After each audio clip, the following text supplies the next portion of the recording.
Good day everyone, I'm Karl from Cabacungan, and today I'm going to discuss to you about the anatomical term of movement. Anatomical terms of movement are often used to describe the actions of the muscles on the skeleton.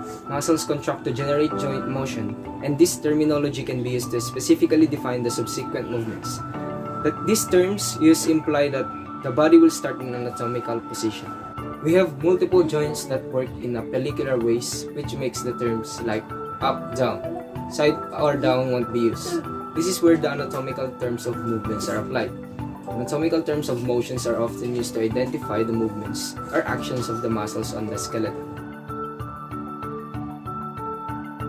Abduction and adduction. Abduction is a movement away from the midline, and adduction is a movement towards the midline. Abduction occurs at the hip and shoulder joints during a jumping jack movement, and adduction occurs at the hip and shoulder, returning the arms and legs back to their original position from a jumping jack movement. Flexion and extension. Flexion refers to a movement that decreases the angle between two body parts. Bending the elbow or clenching a hand into fist are examples of flexion. Extension is a movement that straightens the joint. This occurs when the angle of a joint increases. One example of this is the elbow when throwing a shot put. Medial and lateral rotation. Medial rotation is rotation that occurs towards the midline of the body. For example, the rotation of your foot towards the midline of the body. Lateral rotation is a rotating movement away from the midline. For example, lateral rotation of the elbow turns the arm so that the palm of the hand is facing forward. Elevation and depression. Elevation refers to movement in a superior direction, and depression refers to movement in an inferior direction. Example is the elevation of the shoulder girdle and the depression of shoulder girdle.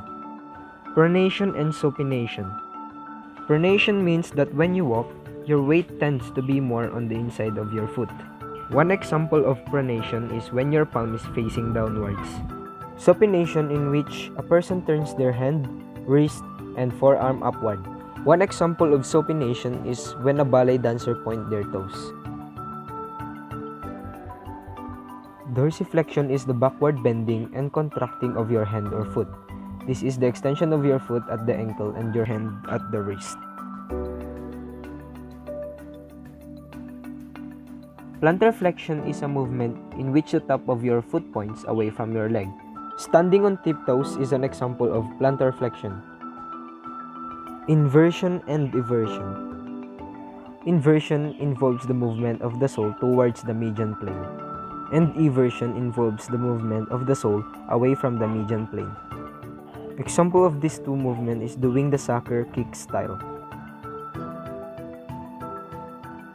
Opposition is the thumb movement that brings the tip of the thumb in a contact with the tip of a finger. And reposition is a movement that moves the thumb and the little finger away from each other, effectively reversing opposition. Circumduction.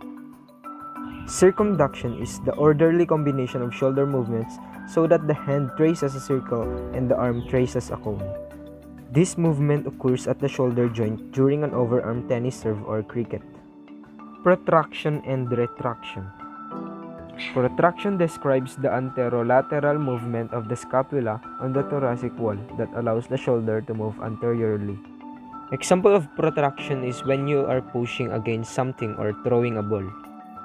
Retraction refers to the posteromedial movement of the scapula on the thoracic wall, which causes the shoulder region to move posteriorly. Example of retraction is when you are pulling something. So thank you for listening, and I hope you enjoy watching my video. Bye-bye!